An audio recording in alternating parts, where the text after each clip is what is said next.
A educação que eu quero para minha filha é a melhor possível, a melhor que eu possa dar, a melhor que eu espero que ela ganhe também nas escolas, e uma educação que ela possa absorver de tudo um pouco e que ela seja uma pessoa inteligente e que tenha grandes aprendizados, experiências e que mais na frente, no futuro, ela possa repassar para mais alguém. Essa é o tipo de educação que eu quero para minha filha. Boa noite a todos e a todas. Estamos mais uma vez aqui nos encontrando para trabalhar um pouco mais sobre o curso de iniciação no serviço público de Altamira, destinado principalmente aos novos servidores. Hoje, para a palestra, temos o professor mestrando Daniel de Oliveira Ferraz. O professor, ele é formado em Tecnologia da Informação, mestrado também em Tecnologia da Informação e está trabalhando agora, formando em mestrado em Computação Aplicada. Ele também trabalha no IFPA pelos cursos de graduação, pós-graduação e técnico. Hoje o professor vai estar trabalhando conosco, né, sobre a questão de novas tecnologias aplicadas ao ensino e aprendizagem. Boa noite, professor. Boa noite. É um prazer imenso estar falando com todos vocês nessa final de tarde, comecinho de noite. E hoje nós estamos aqui para falar sobre a temática novas tecnologias para a educação. Tá? Então, é um assunto muito complexo, é um assunto bem extenso. Eu espero que daqui surjam perguntas e questionamentos que permitam que nós trabalhemos esse assunto um pouco mais a fundo no futuro. E desde já eu já me coloco à disposição de todos vocês, da coordenação desse projeto, da Prefeitura de Altamira, para eventuais capacitações futuras. O IFPA está à disposição em todos os momentos que vocês precisarem. Então, iniciando a nossa fala de hoje, como eu já adiantei, o assunto é novas tecnologias para a educação. E vamos começar explorando sobre o conceito de tecnologia educacional. Tá? Então, tecnologia educacional é um conceito que diz respeito à utilização de recursos tecnológicos, né, aplicados para fins pedagógicos. E o seu objetivo é trazer para a educação, seja dentro ou fora da sala de aula, e a gente vai bater nessa tecla aí das fronteiras de sala de aula, né? Trazer para a educação práticas inovadoras que facilitem e potencializem o processo de ensino e aprendizagem. Essa definição foi tirada da revista digital SAI. Tá? Tá aí o endereço, quem quiser depois acessar. Aí abre-se a discussão no seguinte contexto. Nas últimas décadas, a sociedade, de forma geral, tem testemunhado aí um grande avanço no uso de recursos tecnológicos. E a tecnologia está imersa em todos os ambientes da nossa vida, seja no ambiente doméstico, no trabalho, no lazer, em todas as esferas, nós temos encontrado aí uma gama de recursos tecnológicos à disposição. E essas mudanças aí afetam a comunicação e a interação entre as pessoas. O próprio social nosso hoje, ele é extremamente afetado pelo uso da tecnologia. E como consequência, e aí a gente não tem como fugir disso, toda essa imersão afeta diretamente o processo de ensino e aprendizagem. Portanto, apesar de ainda haver, e aí é uma outra situação que a gente pode tocar, mesmo que superficialmente aqui nessa palestra de hoje, mas ainda há uma resistência em alguns casos quanto ao uso de tecnologias voltadas para a educação. Quando eu falo resistência, mesmo que essa resistência ainda tenha diminuído com o passar dos anos, alguns professores ainda têm uma resistência com relação ao uso, seja na aplicação de recursos tecnológicos ou na etapa que envolve uma mudança metodológica dentro da sala de aula. Tá? Mas isso aqui, lembrando, não é uma crítica aos docentes, até porque eu também sou docente. Mas, de certa forma, ainda encontra-se uma resistência. Eu sempre costumo, quando eu toco nesse assunto, fazer um testemunho de caso. Eu, no início de carreira, ainda acadêmico de sistema de informação, iniciei um ciclo de palestras sobre a temática informática na educação. Na época, era informática na educação. E aí, quando eu estava à frente de professores aí com 20 anos de carreira, de sala de aula, 15 anos, 30 anos de carreira, e eu abria a boca para falar em mudança de metodologia, às vezes eu tomava pedrada, porque nós tínhamos aí professores com anos de carreira, com anos de experiência, e eu, um pirralho aí, ainda na graduação, na faculdade, falar em mudança de metodologia com esses profissionais era um assunto bem delicado, né? Ainda hoje de certa forma, mas lembrando que não é em tom de crítica, e sim em tom de aconselhamento e de demonstração de que a tecnologia ela pode sim ser um grande aliado no processo educacional, tá? Dentre todos os recursos que a gente tem à disposição no ambiente educacional, no ambiente pedagógico, a gente pode listar alguns dos mais comuns. E essa lista aqui, lembrando, eu coloquei do mais acessível para o menos acessível. Entretanto, todos esses recursos são possíveis dentro da sala de aula. E aí, no decorrer dessa discussão, nós vamos falar sobre essa questão de ser acessível ou não ser acessível. Tá? O primeiro deles é o computador. E o mais comum. A maioria dos professores hoje empregam o uso de computador associado a um data show, pelo menos, para dinâmica de aula. É muito comum você ver um professor entrando na sala de aula com o seu notebook na mão, ou então com o computador já dentro da sala de aula, ligado num data show, onde ele apresenta o seu material de aula, o seu vídeo, o seu slide com uma apresentação de conteúdo, algumas animações e etc. Então, são os recursos mais comuns hoje utilizados pelos docentes, data show e computador. Depois, tem outros dois recursos que estão começando a serem recursos comuns na dinâmica docente, entretanto, não são disponibilizados a todos os docentes, que é a lousa digital e a mesa digitalizadora. Professor Daniel, mas a lousa digital é um equipamento muito aquém da nossa realidade. Vale lembrar que existem diversos modelos de lousa digital no mercado. Desde aquela que é uma telona de 100 polegadas, 80, com display sensível ao toque, essas são realmente muito caras e muito inacessíveis para nós, das mais baratas, que são sensores que a gente cola na parede, um pouco acima da projeção do data show, e eu transformo aquela área de projeção em uma espécie de lousa interativa, onde eu utilizo, associado geralmente a um equipamento como esse, uma caneta ligada a esse sensor, e eu consigo fazer riscos, desenhos, clicar, arrastar dentro dessa área.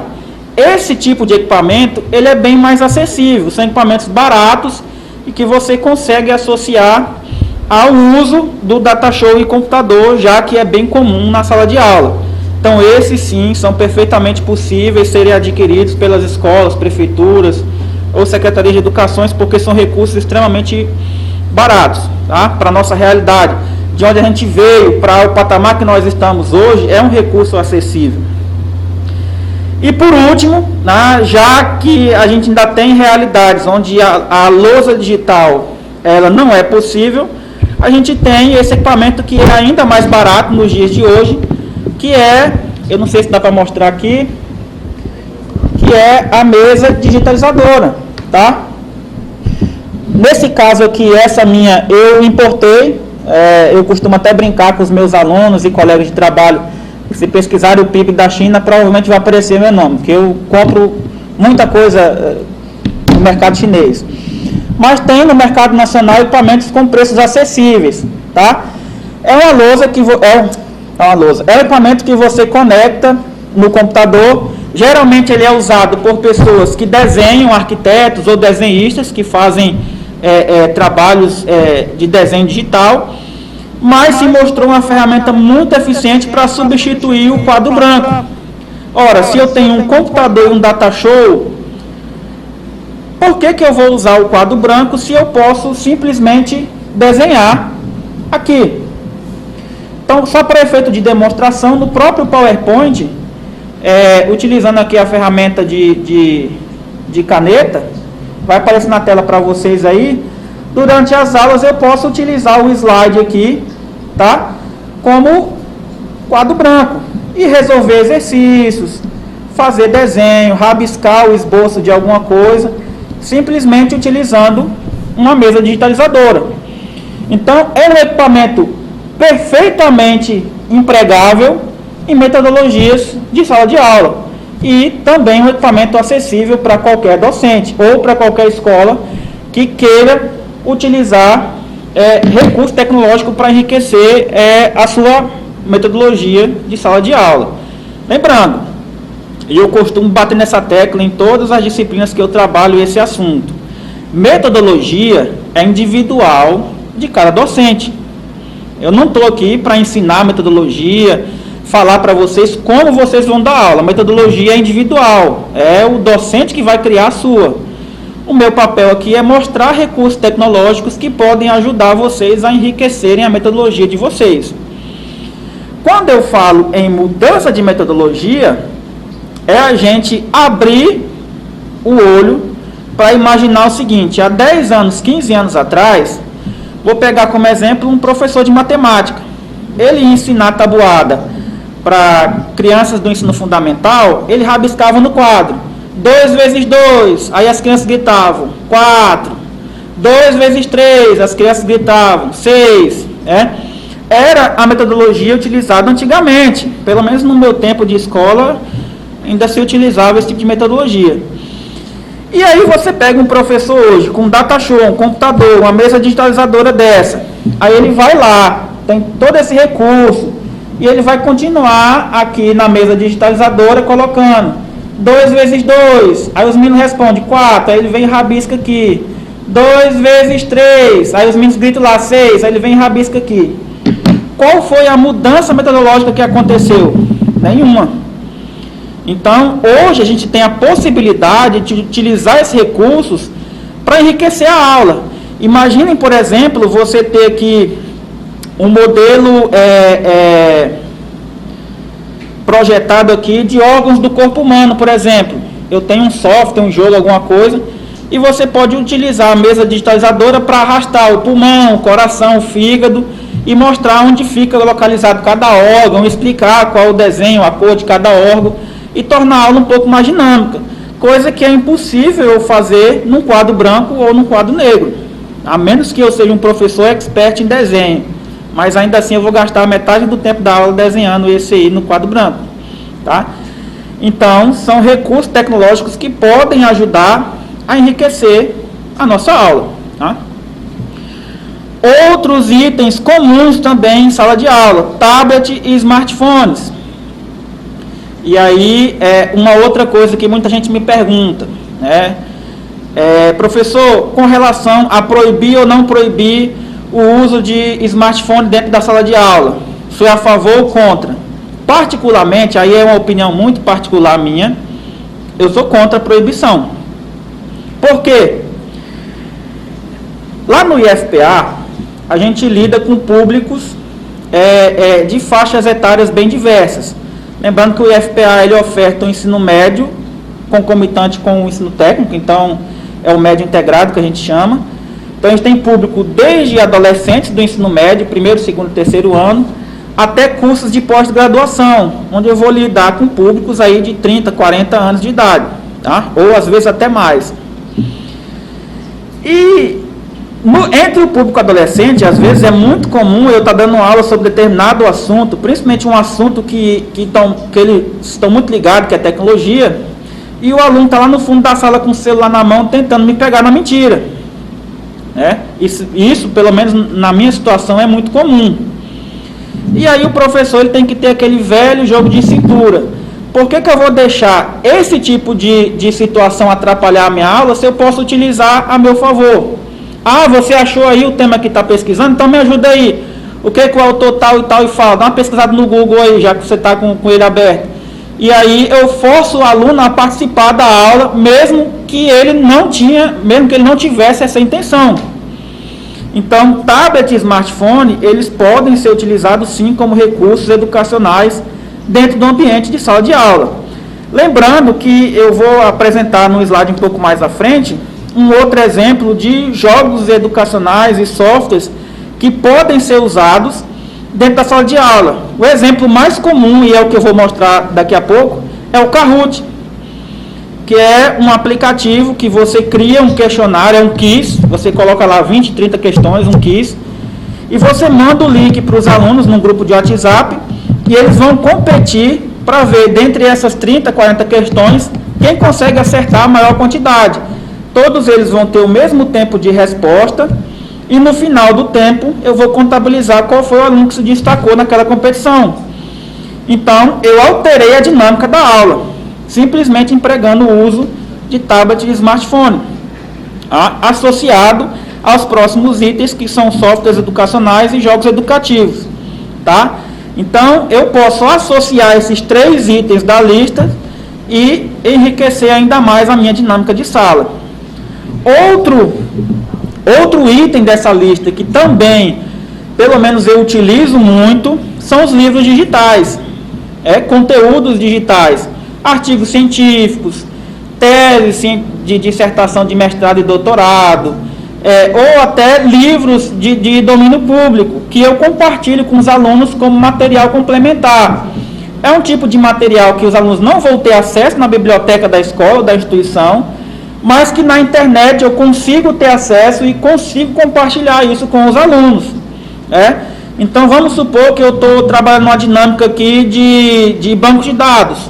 Eu tenho alguns materiais aí em PDF, alguns artigos científicos, ou alguns tutoriais que podem auxiliar esses alunos a estabelecer processo de aprendizagem em cima do conteúdo que foi ministrado em sala de aula. Então, eu passei um conteúdo, passei uma atividade para eles responderem. Como material complementar, eu mandei um arquivo em PDF com um tutorial ou um artigo explicando como aquele processo acontece. Então, são recursos que podem facilmente ser empregados na dinâmica de sala de aula. Outro recurso também que é muito acessível e muito fácil de ser utilizado. Você vai trabalhar uma disciplina, um conteúdo, e a maioria de vocês tem um Gmail cadastrado, então vocês certamente vão ter acesso ao Google Drive. Tá? O Google Drive dá gratuitamente aí um espaço de, se eu não me engano, 10 GB de arquivos para vocês armazenarem em nuvem. Então é muito comum esses materiais que a gente vai passar para os alunos, textos, livros, artigos científicos, tutoriais, etc., eu separar em pastas no Google Drive e enviar para os alunos só o link para que eles possam baixar. Tá? Então, ambientes de nuvem, como sala virtual e arquivos em nuvem, podem facilmente ser empregados em sala de aula. Tá? Quando eu cito sala virtual, hoje a gente tem uma infinidade de recursos que podem ser trabalhados como sala de aula virtuais.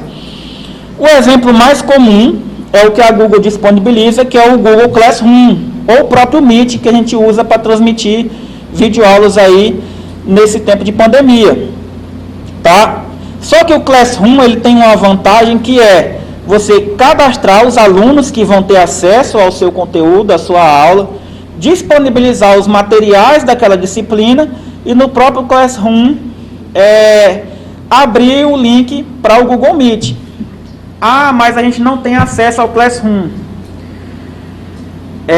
Uma boa notícia para vocês é que instituições de ensino, órgãos públicos, prefeitura, CEMED, ou a própria escola de vocês, podem fazer um cadastro lá no Google e solicitar o acesso para os seus servidores, no caso os professores, para que tenham um acesso ilimitado à ferramenta Classroom. Tá? Então, hoje é uma ferramenta acessível para escolas e instituições de ensino. Plataformas de vídeo, e aí eu vou colocar basicamente o YouTube. Tem muito material que pode ser aproveitado durante os momentos de aula. Ah, eu estou falando sobre um determinado assunto. Tem um vídeo curto de 3 minutos que eu gostaria que vocês assistissem como exemplo do que eu estou explicando na sala de aula. Ou eu jogo no Datashow, já que está ligado aqui com o notebook, ou eu mando o link para os meninos para que eles assistam no tablet ou no smartphone deles. E aí fica a critério se vai ser empregado esse vídeo da plataforma YouTube na aula ao vivo, aqui presencial ou não, ou como material complementar para que eles assistam depois no dispositivo móvel deles. Tá? E aí entra plataformas de streaming de áudio. A gente tem muito conteúdo aí, principalmente podcasts envolvendo educação e conteúdos educacionais, matemática, física, química, literatura, redação. O pessoal do Enem aí tem muitos podcasts no Spotify, no Amazon Prime, várias plataformas de streaming de áudio. Podcasts aí principalmente com conteúdo de redação, tá? E são conteúdos gratuitos e muito válidos para quem está estudando e se preparando para o Enem. E aí os três últimos itens dessa lista são os itens que eu considero como os menos acessíveis. Esses já são itens um pouco mais caros, tá? Mas que ainda assim são possíveis que a escola tenha. O primeiro deles são dispositivos de realidade aumentada, que em alguns cenários a gente consegue empregar como recurso educacional. Por exemplo, uma viagem pelo corpo humano para conhecer a célula, conhecer os órgãos, a circulação dos alimentos no aparelho digestivo, a circulação do sangue pelo corpo humano. Então eu posso fazer essa viagem todinha utilizando um equipamento de realidade aumentada. Tá? Agora, não é um recurso tão acessível assim, mas é possível que se empregue esse tipo de recurso na escola. Outro, tá, que também está sendo muito disseminado no meio educacional hoje, principalmente no quesito adaptação de material para pessoas com deficiência. Tá? Esse tipo de recurso é muito utilizado para isso, para adaptação de material, que é a impressora 3D. Na impressora 3D a gente consegue fazer muita coisa, imprimir uma célula humana, imprimir uma célula vegetal, imprimir uma célula animal, imprimir objetos aí trigonométricos, né? Um dodecaedro da vida, um dado, fazer impressão de objetos para quem está sendo alfabetizado em braille, né? Então, conseguir associar letras ao símbolo braille de cada letra, para começar o processo de alfabetização em braille, etc. Então, a impressora 3D ela tem uma infinidade de aplicações na educação. São muitas que não adianta eu listar todas aqui agora. E por último, equipamentos para adaptação de material de forma geral, né? Aí para cegos eu tenho a Fusora, tenho impressora 3D, impressora Braille, conversores aí de texto em áudio ou de áudio em texto, e etc. Então são equipamentos que já são um pouco menos acessíveis, mas que ainda assim é possível que a escola adquira esses equipamentos, tá bom? E aí um outro assunto que a gente precisa destacar nessa temática é o efeito pandemia, né? E possivelmente o cenário educacional nosso passe por uma remodelagem, vamos dizer assim. Então, quando a gente for discutir educação, provavelmente os próximos assuntos ou palestras dividam o pré e o pós-pandemia, porque muita coisa no cenário da educação tende a mudar após essa drástica pandemia que nós estamos passando aí de Covid. Então, a pandemia de Covid trouxe uma nova perspectiva sobre o emprego de tecnologia no processo educacional. E aí, gente, nunca se imaginou a importância e necessidade de uso de recursos tecnológicos como agora na pandemia. E eu tenho certeza que muitos professores sentiram esse impacto nesse período pandemia, né? Então, quem não tinha o hábito de utilizar recursos computacionais, de preparar aula, de gravar vídeo, de montar slide, de fazer uma animação, preparar um material didático mais atraente, com certeza teve uma dificuldade um pouco maior nesse período. E aí aumenta-se mais a minha admiração pela figura do professor, porque, diferente de outras profissões, o professor ele teve que se adaptar muito rápido. Ou ele fazia isso ou a educação parava. Então, todo mérito aos professores que se esforçaram e se esforçam ainda por desempenhar o seu papel de forma tão honrosa quanto agora. Mesmo que a maioria deles, ou uma grande parte, ainda tenham dificuldade em utilizar alguns recursos tecnológicos. Tá? Certamente, quando a gente voltar para o ensino presencial, as práticas educacionais e metodologias de ensino sofrerão, eu coloquei aqui o tempo verbal errado, mas sofrerão algumas mudanças, tá? Então, é possível se imaginar um ambiente de ensino fora dos limites da sala de aula. E essa é a grande discussão do momento. Nós, educadores, tá? Eu falo nós, eu estou me inserindo no meio também, temos a concepção de que o aluno também é uma figura ativa no processo educacional. E a tecnologia ajuda a tornar o aluno um protagonista desse processo educacional. Tá? Paulo Freire já bate nessa tecla aí há muitos anos atrás. Então, tendo isso em mente, nós veremos de que forma a gente pode mudar o cenário escolar. Primeiro, mudança de metodologia. Lembrando, eu não estou aqui para ditar regra de metodologia para nenhum professor. Meu papel não é esse, tá? Mas é abrir os olhos de vocês para as possibilidades que vocês têm com a simples mudança de metodologia. Por mais repetitivo que possa parecer ficar falando em mudança de metodologia, o emprego de recursos em ambiente escolar requer uma mudança na forma de empregar esses recursos. E aí eu volto naquilo que eu falei do cenário da matemática, por exemplo. Não adianta somente ligar um computador e um datashow na sala e utilizá-los da mesma forma que se fazia com quadro branco. Se eu fizer isso, eu não tive nenhuma mudança metodológica, eu não tive nenhuma mudança na dinâmica de sala de aula, eu não tive nenhuma mudança visando tornar o aluno protagonista do processo educacional dele. Tá? Então, se eu quero empregar o recurso tecnológico de uma forma que eu vou protagonizar o aluno dentro do processo educacional dele próprio, primeira coisa que eu preciso fazer é idealizar uma mudança metodológica, baseada na utilização de recursos tecnológicos. Um exemplo, quantos de vocês que estão me ouvindo hoje não passaram pela situação, por exemplo, de o filho de vocês de 5, 6 anos saber mexer mais no controle remoto da televisão do que vocês? Saber abrir o YouTube, um joguinho, jogar um vídeo do celular para a televisão, uma criança de 5 anos, e vocês, pais, terem dificuldade para executar essa ação. Então, isso já diz para a gente que os alunos do nosso cenário educacional hoje em dia, eles têm uma sede muito maior pelo uso da tecnologia do que nós mesmos. E se a gente não usar isso a nosso favor, em certo momento nós vamos ter algum tipo de dificuldade em lidar com esses alunos. Tá bom? Extrapolar as paredes de sala de aula. Eu, particularmente, repito, não adoto a postura de ser contra o uso de gadgets. Quando eu falo gadgets, smartphones, tablets ou qualquer outro recurso tecnológico que o aluno tem em mãos aí na hora da sala de aula. Lembrando, desde que o professor saiba usar isso a seu favor. Como que ele pode fazer isso? Utilizando plataformas de vídeo para disseminar materiais complementares. O próprio YouTube é um exemplo disso.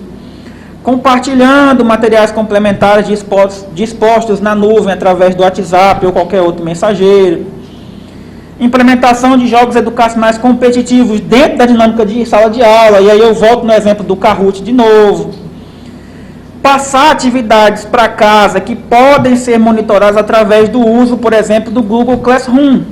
tá? Ou até mesmo através do envio de atividades remotas pelo WhatsApp ou outro mensageiro qualquer. Fazendo isso, quando você passa a atividade e dita um tempo de resposta para essa atividade, você criou um mecanismo de monitorar a participação daquele aluno nas atividades fora da sala de aula. Tá? Utilizar, eu repeti aqui o item, tá? Vou lá para o próximo. A mesa digitalizadora ou lousa digital pode aumentar a atratividade dos alunos pela atividade de sala de aula. Como eu disse, aquela dinâmica de mandar o aluno lá para o quadro, escrever ou apagar alguma coisa, você pode modificar ela simplesmente passando a mesa digitalizadora para o aluno responder a atividade, e aí aquele aluno que é mais tímido, ele não vai precisar levantar da cadeira para ir no quadro, o quadro vai até ele. Ou, de repente, você utilizar uma lousa digital e aí pegar o mapa do Brasil e dar a possibilidade para o aluno desmontar o mapa, separar a região norte da região sudeste, centro-oeste e sul.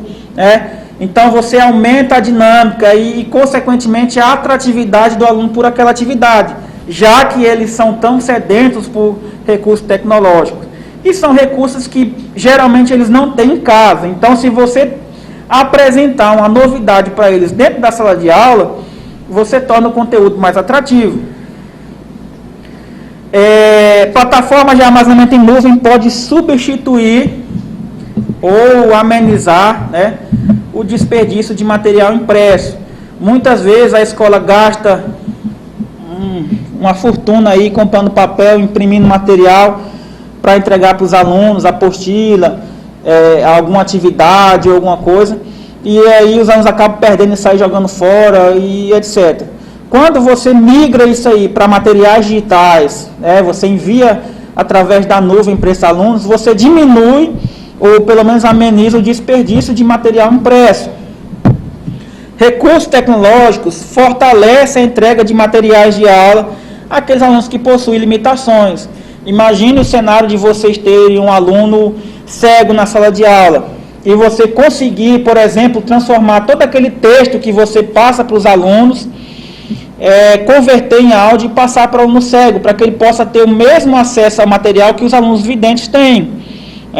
Ou se você tem um aluno surdo na sala de aula e você consegue, por exemplo, utilizar um aplicativo que transforma o áudio em sinais e libras. Tem programas para isso já.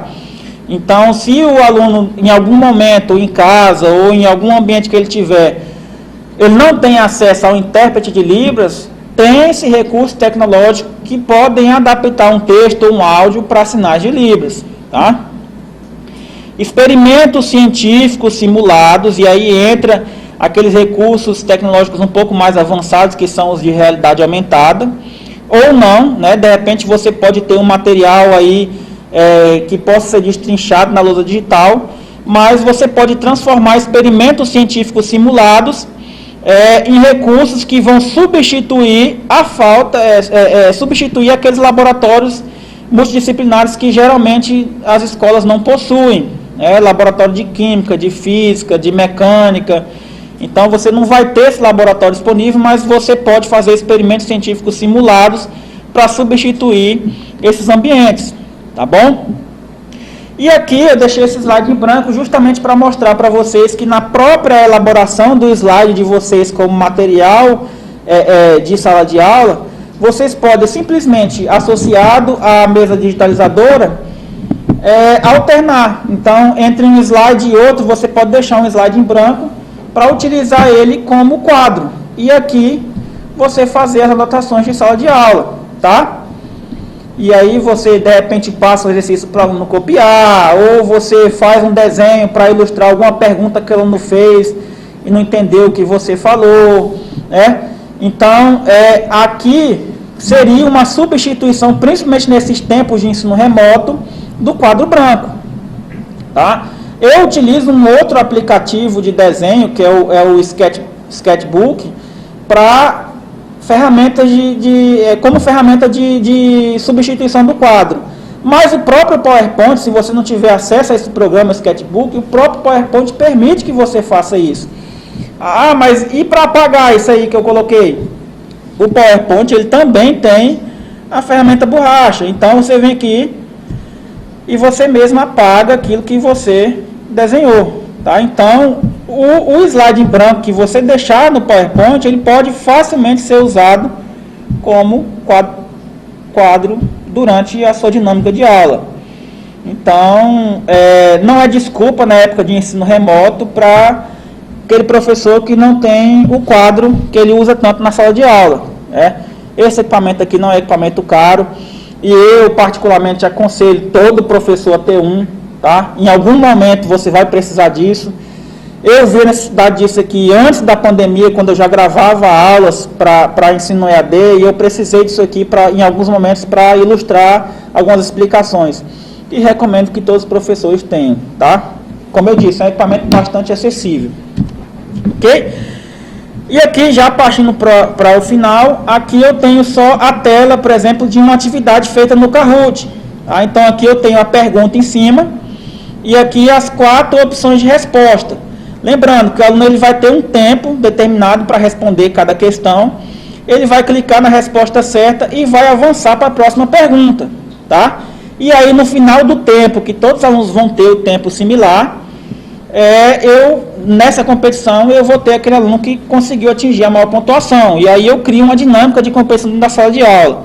Lembrando que o Kahoot, o professor ele acessa a plataforma lá, através do site do Kahoot, digita no Google lá que vai ter, kahoot.com, se eu não me engano.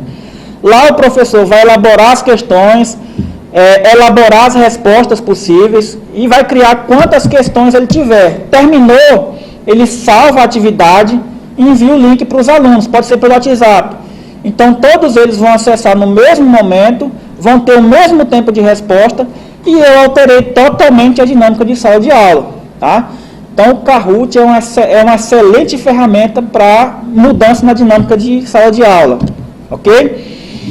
Aqui é uma tela que eu capturei do meu Classroom que eu uso, tá? Aqui é a disciplina que eu dou na pós-graduação, Design e Elaboração de Materiais Digitais. Então aqui eu tenho a primeira tela, né, que é a sala dessa disciplina. Aqui fica o mural com toda a atividade que eu executei durante a disciplina. Então, por exemplo, a hora que eu mandei material, que eu postei alguma atividade, fica registrado aqui no mural de notícias. Depois eu tenho aqui as atividades que eu mando. Então, aula 1, aula 2, vídeo sobre pensamento computacional, vídeo sobre ferramentas úteis para preparação de aula, tutorial de preparação de aula. Então, todo material ou atividade eu mando aqui. Eu posso clicar no botão criar e vai ter lá, enviar material, enviar atividade avaliativa. E aí, a atividade avaliativa, o aluno vai responder aqui no próprio Classroom, e no final eu já vou ter a nota dessa atividade. Quantas questões ele acertou, quantas ele errou. Ok? Aqui é um exemplo de uso da mesa digitalizadora, que é esse equipamento que eu mostrei para vocês aqui várias vezes durante a apresentação. E aqui, o uso na dinâmica de sala de aula de uma lousa digital. Então eu tenho aqui umas 3 imagens de um professor articulando aqui alguma aula de biologia envolvendo plantas. Então a lousa tornou a atividade dele um pouco mais interativa. Aqui mais do lado um pouquinho eu tenho uma criança praticando aqui um joguinho educacional, utilizando a lousa digital. E aqui eu tenho uma professora com um desenho em 3D da fisionomia do rosto humano. Aí ela acreditou que ela pode retirar, separar músculo, osso, órgãos como o olho, os órgãos internos do aparelho respiratório. Então aqui ela pode formular uma dinâmica de aula um pouco melhor do que somente utilizando o quadro branco, ok? Então, gente, é isso. É um assunto muito complexo para a gente trabalhar no tempo que nós temos, mas eu espero ter contribuído com os senhores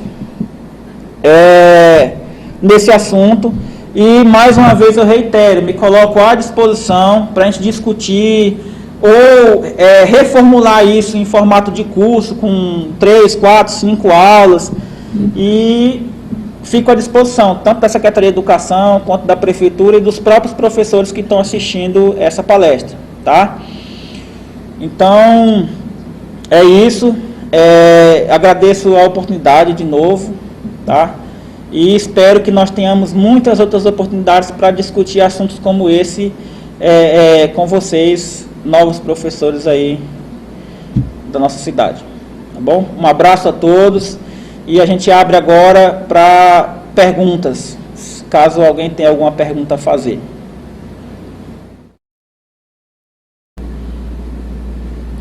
Bom, gente, então, para finalizar, nós tivemos 2 perguntas e eu vou responder as 2 perguntas agora.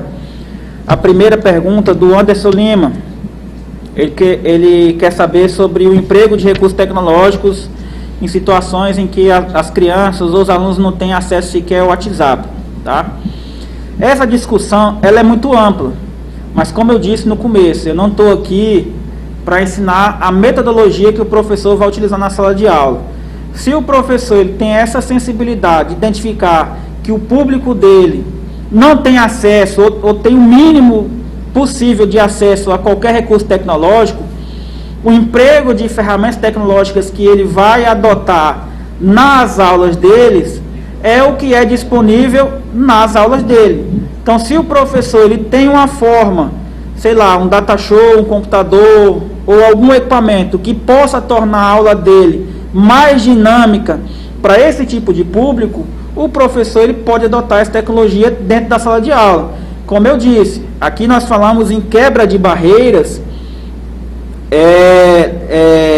utilizando recursos tecnológicos, mas quando o seu público não tem acesso a esses recursos, obviamente tudo que você apresentar de tecnologia dentro da sala de aula vai ser novidade para aquele aluno. Então, eu tenho aí uma janela para melhorar a dinâmica, pelo menos dentro das paredes da escola, tá bom?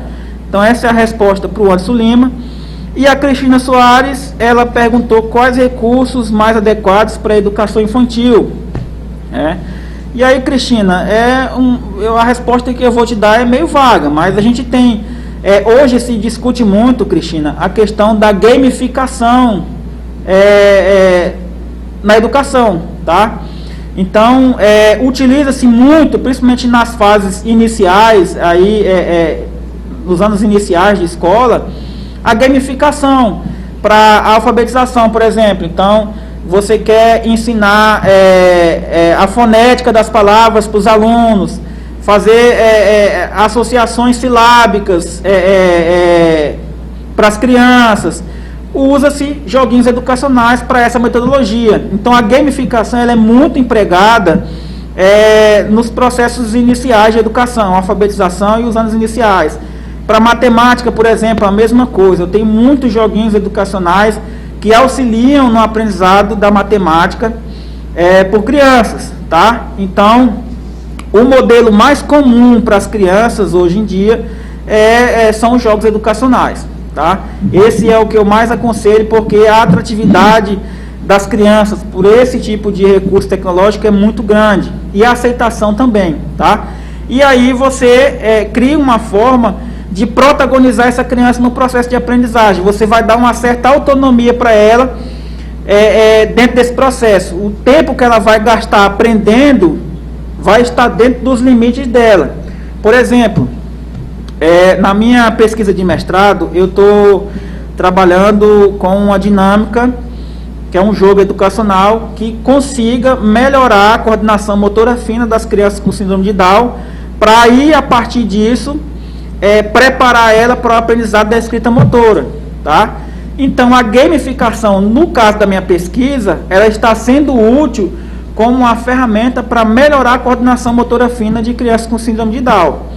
Então, cabe ao professor identificar aquela deficiência que a criança vai ter, ou qual a necessidade que ela tem de melhorar em algum ponto, e utilizar um jogo educacional para aumentar ou melhorar o desempenho dele naquele ponto que ele tem uma certa deficiência. Tá bom? Eu espero que tenha respondido as 2 perguntas, e foi um prazer estar com vocês aqui hoje. Um abraço para todo mundo e uma boa noite.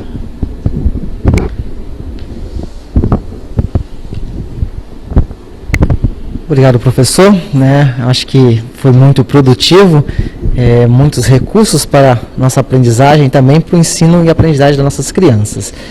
A gente fechou o primeiro ciclo agora e vamos para um segundo ciclo, que é o ciclo da segurança, né, da informação. Mas antes também quero avisar a todos que a lista de frequência encontra-se abaixo aí no link, né, no YouTube, e também quem não tem o seu e-mail institucional, que lá vai ser cobrado, que também possa solicitar. Também aí tem um link, né, logo abaixo para solicitar o seu e-mail institucional.